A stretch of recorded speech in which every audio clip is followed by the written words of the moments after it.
សួស្តីបងប្អូនទាំងអស់គ្នាថ្ងៃនេះខ្ញុំមានប្រធានបទថ្មីមួយមានចំណងជើងថាអ្នកបានចាក់វ៉ាក់សាំង COVID-19 ហើយគួរបន្តពាក់ម៉ាស់ទៀតដែរឬអត់មុននឹងយើងចូលដល់អត្ថន័យក្នុងប្រធានបទនេះសូមបងប្អូនទាំងអស់គ្នាកុំភ្លេចចុច Like Subscribe និងសញ្ញារូបកណ្ដឹងដើម្បីទទួលបានវីដេអូថ្មីៗបន្ថែមទៀតពី Channel YouTube របស់យើងខ្ញុំវ៉ាក់សាំង COVID-19 ត្រូវរដ្ឋាភិបាលប្រទេសមួយចំនួនអនុញ្ញាតឲ្យប្រើប្រាស់ហើយគិតមកដល់ពេលនេះក្រោយពីបានវ៉ាក់សាំងក៏មានដែរជាចម្ងល់ថាតើអ្នកបានចាក់វ៉ាក់សាំងរួចត្រូវបន្តពាក់ម៉ាស់ដែរឬទេលោកស្រី Lina Wen វេជ្ជបណ្ឌិតផ្នែកសង្គ្រោះបន្ទាន់និងជាសាស្ត្រាចារ្យនៅសាកលវិទ្យាល័យ George Washington បានពន្យល់ក្នុងកិច្ចសម្ភាសន៍ជាមួយសារព័ត៌មាន CNN កាលពីថ្ងៃទី14 ខែធ្នូថាទោះជាបានចាក់វ៉ាក់សាំងហើយក៏ដោយក៏នៅតែត្រូវបន្តពាក់ម៉ាស់មុននឹងគ្រប់គ្នាបានទទួលវ៉ាក់សាំង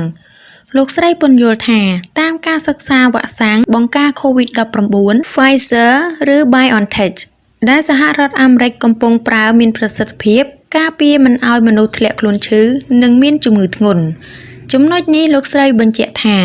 វ៉ាក់សាំងទំនងជាអាចការពារមនុស្សយើងកុំឲ្យធ្លាក់ខ្លួនឈឺដែលវិវត្តទៅជាមានរោគសញ្ញាផ្សេងៗហើយអ្វីដែលសំខាន់គឺការពារមិនឲ្យមនុស្សយើងឈឺធ្ងន់ត្រូវទៅសម្រាប់ព្យាបាលនៅមន្ទីរពេទ្យ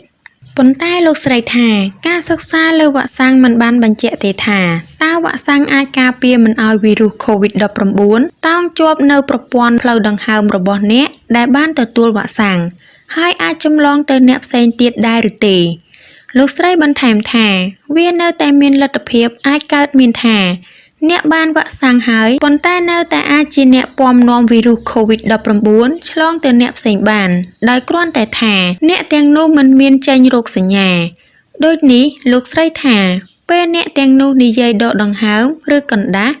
នឹងនៅតែអាចមានលទ្ធភាពចម្លងវីរុសទៅអ្នកផ្សេងបានដូចនេះហើយលោកស្រីថាវាជាការសំខាន់ណាស់ដែលគ្រប់គ្នាដែលបានចាក់វ៉ាក់សាំងរួចត្រូវការពារខ្លួនកុំឲ្យវីរុសចូលដល់ក្នុងខ្លួនបានដោយសារតែហេតុផលនេះហើយបានជាលោកស្រីថាទោះបានទទួលវ៉ាក់សាំងហើយក៏គ្រប់គ្នាគួរបន្តពាក់ម៉ាស់និងរក្សាគម្លាតសង្គម